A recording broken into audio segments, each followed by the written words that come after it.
This is a part of your story. We cannot disconnect that part from your story. When I began to accept my truth, it was easier to share my truth because I wasn't looking for someone to validate my identity. I was cracking up because you were talking about how you wanted to, when you go to heaven and see Eve, you're going to be like, girl, seriously, like.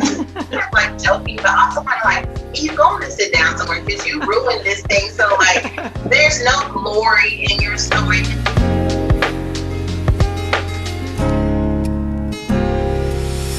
Hello, everyone. Welcome to another episode of the CourtneyLSanders Show. I'm super excited because if you're listening to this via audio, we have a video version as well. So hop on over to my YouTube channel. But I am here with a fan favorite, and I know she's a favorite because y'all who listen to me tell me she's a favorite, but I love her as well. We are joined by none other than Sarah Jakes Roberts, who is here to talk about her new book, also her movement, Women Evolve, and just all things motherhood, entrepreneurship, marriage, just all of it. You're just going to get us together today. Thank you, Courtney, for having me on. You are so gorgeous. Oh, thank you. I had to get glammed up. You gave me a reason to, not have my hair looking crazy. Have baby spit up on my shirt. So thank you for the opportunity to talk to you about this. So I know you guys know who she is, but just in case you're brand new and you don't know, Sarah is a co-pastor of the Potter's House at One LA and the Potter's House Denver with her husband, Torrey Roberts. She's also just a women's empowerment powerhouse, basically, and the founder of the Women Evolve movement, which is a community of like-minded women who are committed to becoming the best versions of themselves. She's also an entrepreneur, a podcaster, wife, mother of 6, Instagram star, you're just all the things. And she's also an author now of her new book, Woman Evolve. So we're just really excited to get into that. But before we talk about the book and, what came up for you and why you wrote the book, I would love it if you just talk about how you even got on your journey to doing this work to helping women walk in their fullness. You know what's crazy is I really never intended to create like a platform for other women. I was trying to create legs for myself. I, was a teen mom, which I shared so much on my timeline. I got pregnant at 13. I had my son at 14. And I feel like so much of my worth and my value just got knocked from underneath me. Shame, guilt, all of the things. And for 10 years, I went through this like toxic cycle with myself, a toxic relationship with myself and my own thoughts, toxic relationships with others and the world around me. And I just felt like I couldn't get my legs up underneath me. And it wasn't until I had this like crazy moment where I said, you know what, I want to try and figure out how I can stand up from all of these things that I had gone through. And I just started blogging. And when I started blogging, other people were inspired by that journey. And when they were inspired, I felt like, well, what can I do to make it more intentional so that I am sharing, in real time what I'm learning? And so the podcast and the events kind of came organically to what was already happening in my life. Wow. So can you talk about how you had to overcome any mindset issues to move from that place of where you were dealing with those things to even exposing yourself and putting yourself out on blogging? I mean, I know our listeners know, but, you're also the daughter of TD Jakes, which, makes you pretty high profile. So how did you have the courage to even share your truth on blogging and all the things you were doing?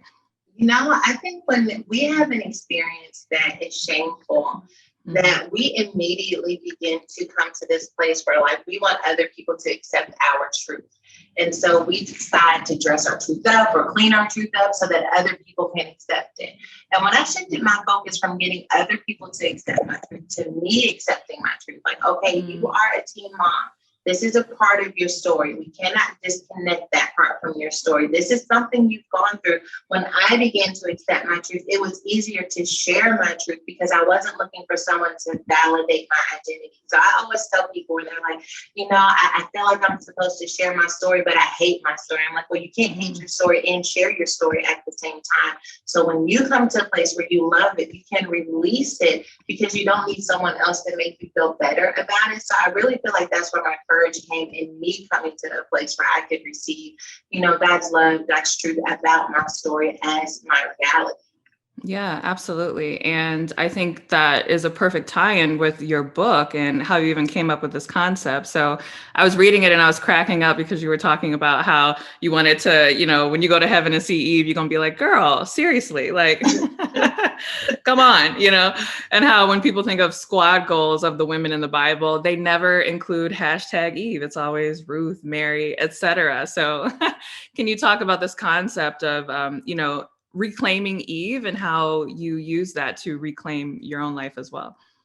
When I first started like this women's empowerment and like connecting with other women about their stories and telling them it's okay and what you've gone through doesn't define you, I still had this narrative in my mind around Eve, and it was kind of like joking, but also kind of like, you going to sit down somewhere because you ruined this thing. So like, there's no glory in your story. And the very things I was saying to Eve, I was once saying about myself. So I had to go back and look at her life. And I'm like, is there any redemptive quality in Eve? And I found so many redemptive qualities that I felt like, just like I allowed my story to end the moment that I ate from the forbidden fruit, that culturally, and even in our society, we have made women be truncated to what happened in this garden, the limitations we put on them, the diminishing ideas of what we believe are possible for women, all are rooted to this first woman. And I felt like if I could rescue Eve, then maybe I could rescue any woman. I could get her to take the barriers and limitations off of what she thinks is possible for her life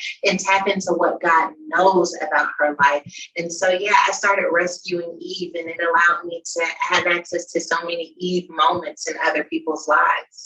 That's so amazing. So let's talk about rescuing Eve. And I saw in another interview, you were like, I'm not sure if I'm allowed to preach. You are allowed to preach here. We love Jesus at this podcast. Okay, let's go. Pull all the scriptures, all the things. But yeah, let's talk about reclaiming Eve and some of those insights that you were able to pull from really diving deep into her story. So when we talk about loving Jesus, we have to know that Genesis 3:15 is the curse. Most theologians refer to this scripture as the curse, right? This is the moment in the garden where God curses humanity because of what happens to Eve in the garden. But it's also a promise. It is a promise that the curse will not be the end. So Genesis 3:15 is God talking to the serpent, and he says, I'm going to put enmity between you and the woman. That word enmity means hostility. You and the woman going to have beef, okay? You're going to get on her last nerves, but most importantly, if she understands who she is, she's going to get on your last nerves. But he says, that's not it. I'm going to put enmity between you and the woman, between your seed and her seed. Okay, so that means that there's going to be reproduction that the enemy has and reproduction that the woman can have. And then he says, his seed will bruise your head. All of a sudden, this he is introduced in the text. We know that this he is Jesus. His seed will bruise your head and you will bruise his heel. And so right there in the text, we've got the cross, the crucifixion, and the resurrection. We have Mary in that moment. We had the foreshadowing of Jesus's life. And so I started seeing, Courtney, that without Mary, there is no Eve. And without Eve, there is no Mary. And so what paved the road for us to fall in love with Jesus is this moment in the garden. And how can we not look back and say, the enemy meant it for evil, but God used it for good. Eve, I love you. I look at my own life and it's the same thing. So many things that the enemy could have used for evil that God turned for good. And I believe everyone has an Eve and Mary version of her life. Mm-hmm.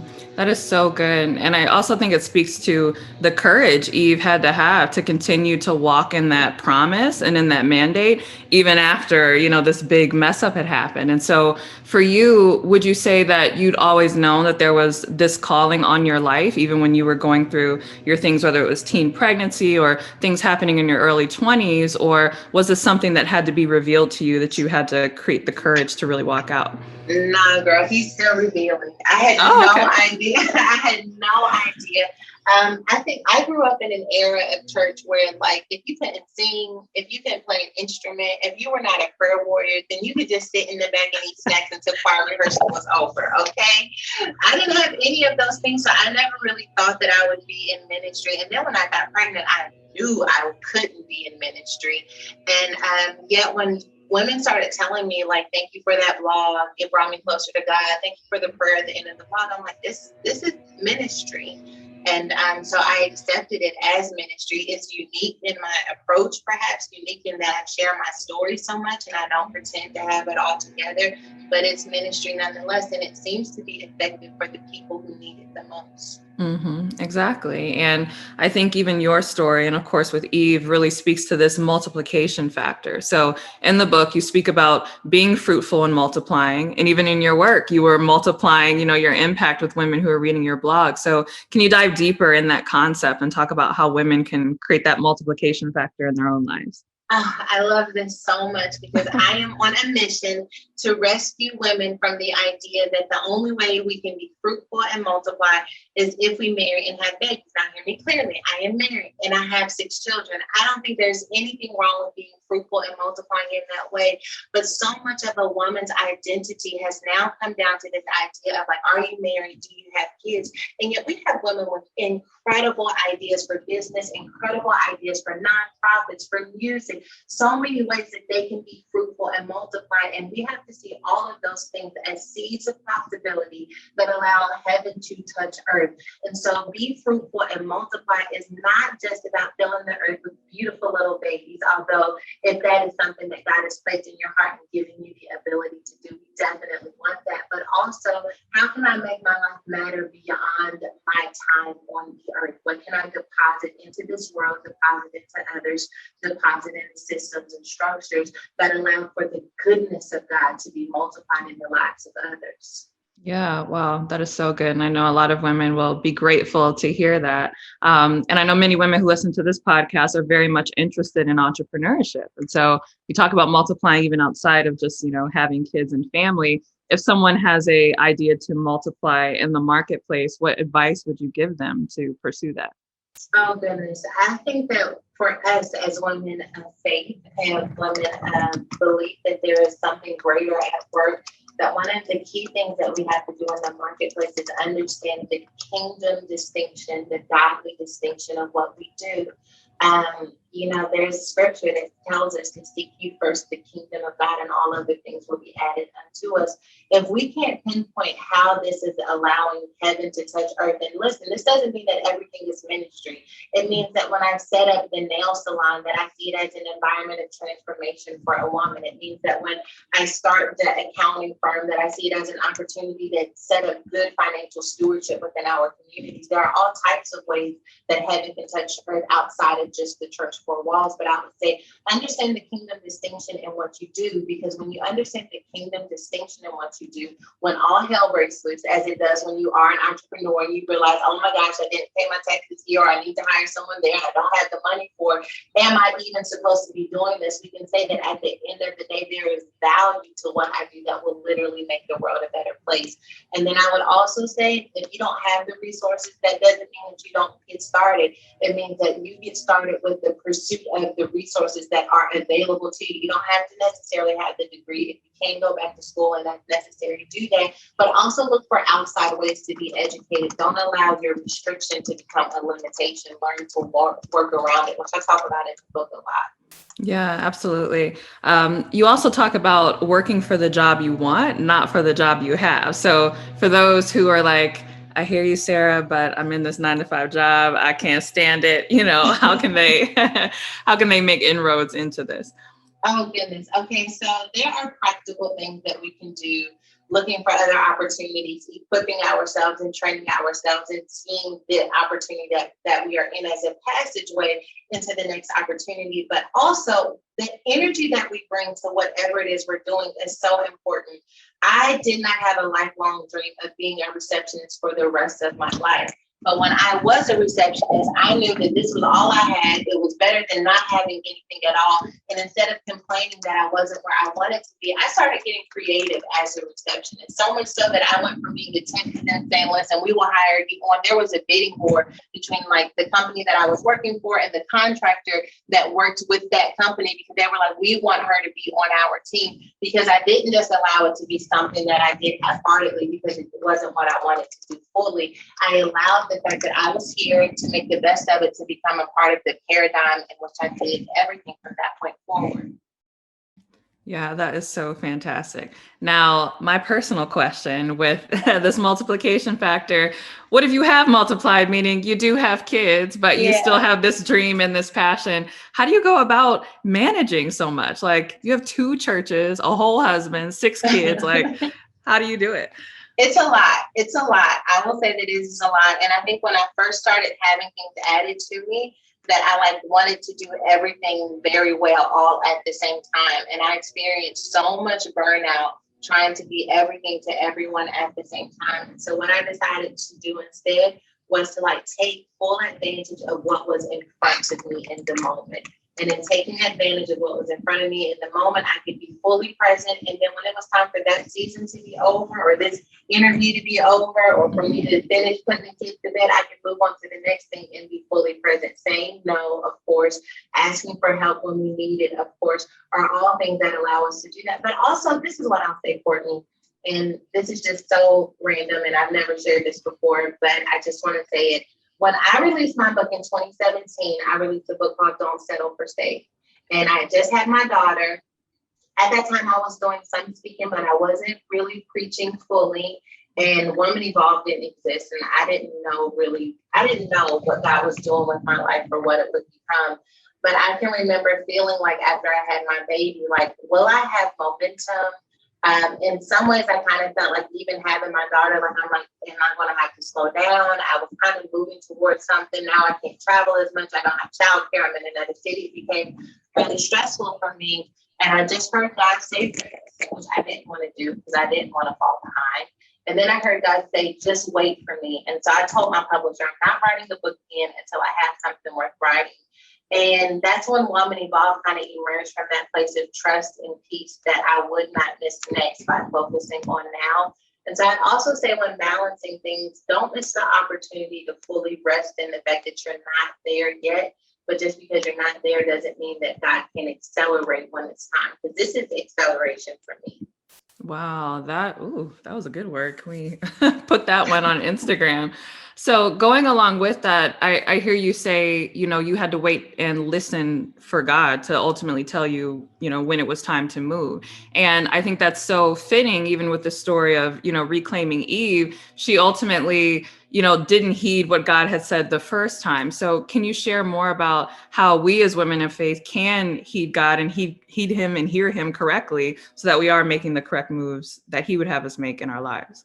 Yeah, this is so good because God's last word, God's last direction, God's last command doesn't expire just because you don't act on it.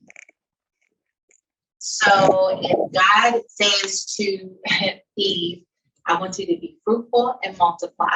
I want you to have dominion over the earth. I want you to subdue anything that stands in the way of that. That did not change when Eve ate from the fruit, right? Because when he gets ready to say how we wanted to eat this thing, he starts talking about seed again. Okay, so now we're talking about fruit. We're back to this fruit language.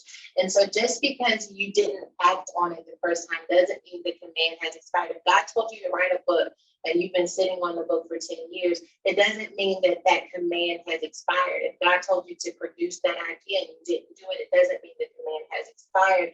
And so to pick up where God left off, where your faith allows you to kind of sit back to pick up where God left off and to offer it, not because I want the outcome, but just because I want the obedience, is how we get ourselves back in the game. We got to be married to obedience, not outcome.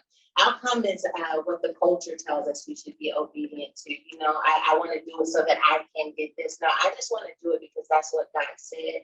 And it's in obedience that we understand what it's like to be in a relationship with God. That is so good. We have to be married. We have to be married to obedience, not the outcome. That is really everything. So in that as well, you talked about this dominion, have dominion. And I know a lot of women, especially women in the church, struggle with that because some women don't even feel that it's a woman's place, So I feel like you're such a great example, especially as not just a leader in women's empowerment, but a leader, in women of faith. Can you talk more about finding your voice as a leader when maybe some others would say, no, that's not for you. You should just stay in your place?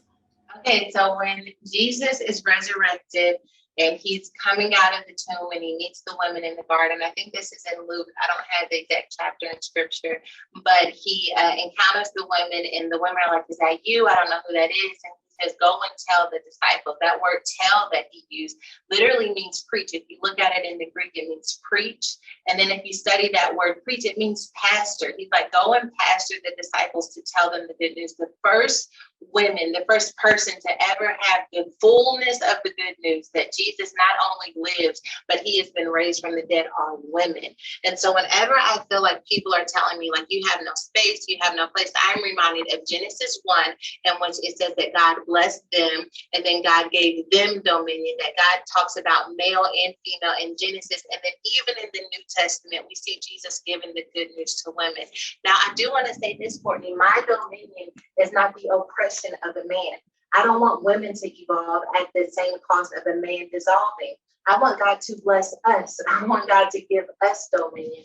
And so it is not women's empowerment to the disadvantage of a man. My husband told me when we first started dating, I want to create an environment for you to flourish. Now, in the process of him creating that environment, and he has done so exceptionally well, I don't then turn around and act like I don't need the environment at all. He is a part of me having whatever it is that God is doing in my life. And I respect that and I honor that because I recognize it doesn't exist without him. And I think it's going to take honor on both sides and not intimidation for us to really see the fullness of men and women come together in such a way that we can honor another woman's strength, honor a man's dominion without feeling like it is taking or discrediting away from our own journey. Wow. Can I just give 2, 3, 4 snaps for that? That was really fantastic.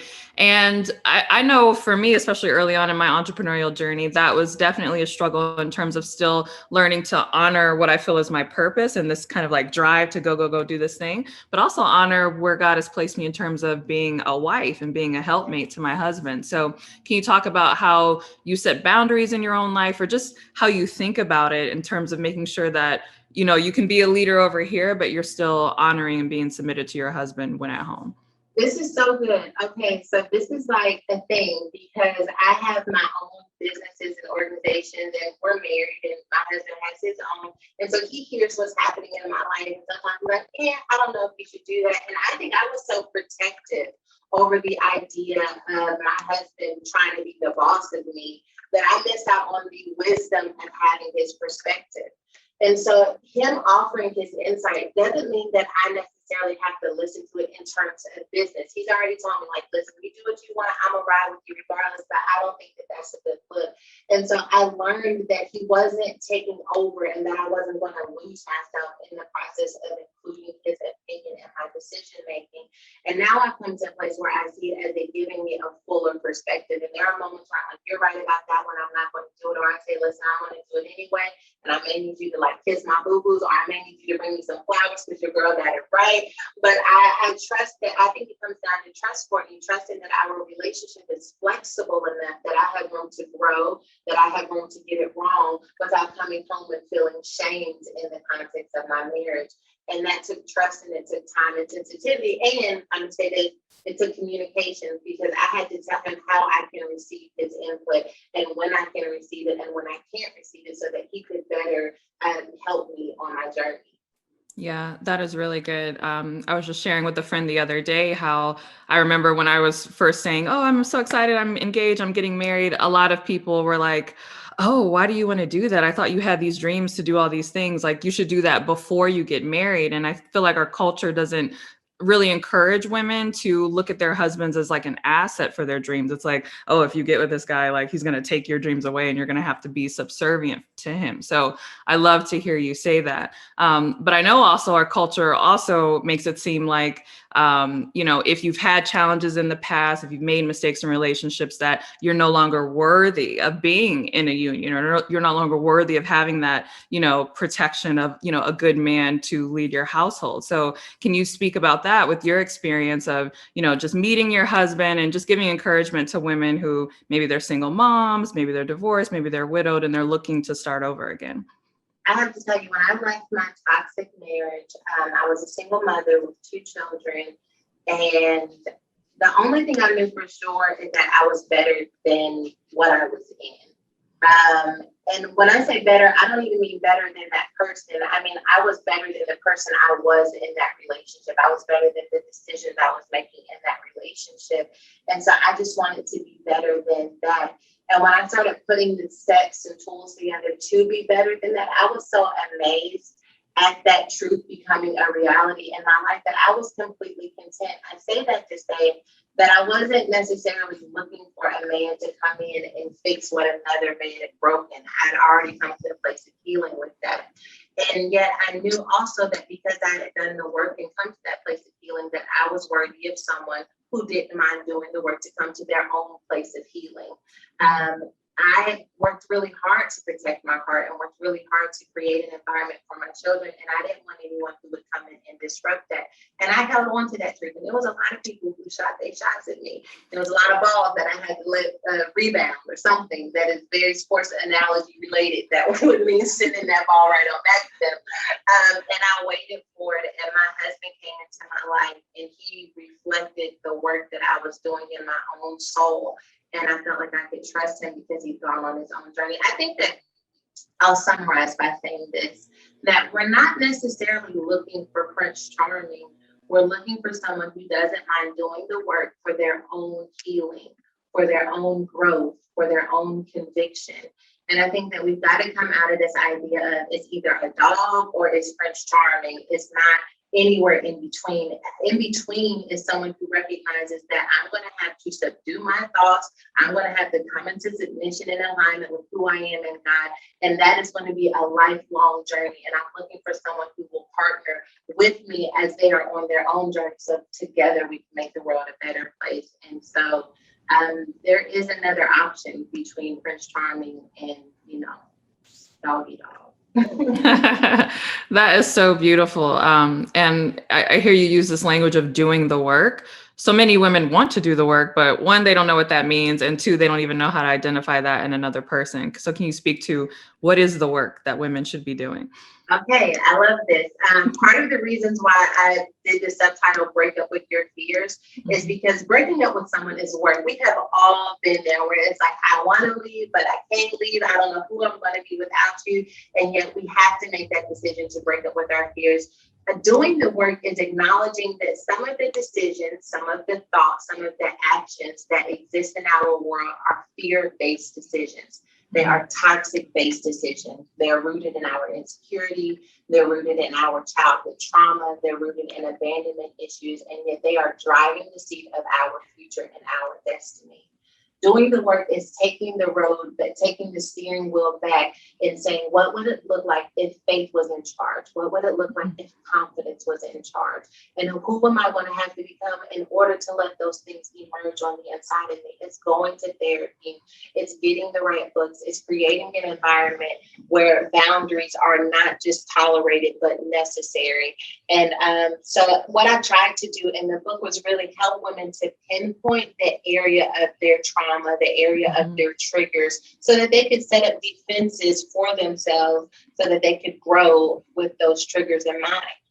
Yeah, absolutely. And thank you for mentioning therapy. I feel like that doesn't get spoken about enough in the context of the church, It's just encouraging people to get therapy if they need it. So also with this, it requires understanding who you are and knowing who you are in Christ, but we know that the devil is crafty, right? That's how he got Eve, getting in her head and kind of confusing who she knew herself to be. So what are some defenses that women can put up in order to combat those attacks, whether it's in their environment or even just spiritually? This is a practice. This is why in the book I talk about self-care versus soul care. Self-care for me is like getting your nails done. For some people, self-care is going for a run. It's kind of that self-care for me. I don't get any enjoyment out of that, but that's like self-care. I need to take care of my body, but soul care is like really taking a moment to look within our own soul. Because when we do that, we're able to better pinpoint when our soul is not healthy, when our soul is not prospering. And when we're able to pinpoint that, we know how to pray more accurately. We know how to set up boundaries more accurately. It's like this morning I woke up and there's so many headlines swirling about injustice and so much trauma that has been re-triggered by what's taking place in the news. And I had to figure out what I was feeling. And when I figured out what I was feeling, I was able to apply word, prayer, and scripture to that area of my life. And so, yes, the serpent is crafty, but you are craftier, and God knows the way of escape that is available when those thoughts start to inundate our minds. We got to be able to combat thoughts. I will say that there's probably about like maybe 5 thoughts that are just on replay in different circumstances. You're not enough. This is a bad idea. Whatever those little 5 thoughts are, we got to come up with a counter thought, a Christ-based thought, a God-based thought that can combat with those thoughts when they spring up in our mind. It doesn't mean that the thoughts won't come. It doesn't mean the weapon won't be formed. It just means that it doesn't have to prosper. I love that. It doesn't have to prosper. And I know your book gives women a lot of tools in order to help them do that. So we're going to encourage everybody to go out and definitely buy it. But if there's one thing that you would want listeners to take away from not just your book, but your story, what would that be? I love that because so many people have been asking about the book, but I've been thinking a lot about legacy. And I know I'm still young, but I don't think it's ever too early to start thinking about legacy. One thing that I hope that people will take from my life and from the book and from anything that I do is that she gave it everything that she had. And I feel like that's so important because we become comfortable giving half of ourselves, because if we give all of ourselves, we're afraid that if we fail, that the damage will be irreparable. And yet each day that I wake up, each day that I try something new, like I give it 100% of myself. And sometimes I get scarred and I get bumps and bruises, but I give it again because I do believe that when God has all of me, that he's able to partner in a way that is exceedingly and abundantly. And so I want to give him everything to work. That is so amazing. Well, thank you for coming on the show today and giving all of these incredible just words of wisdom. And yeah, we encourage everybody who's listening and watching to go check out the book, go check out Women Evolve. There's a shop as well. I saw that you were posting some really cute clothes on there. Check out the Potter's House at 1 LA and the Potter's House Denver, and just everything that Sarah has to offer. So with that, we'll see you in the next episode. Bye.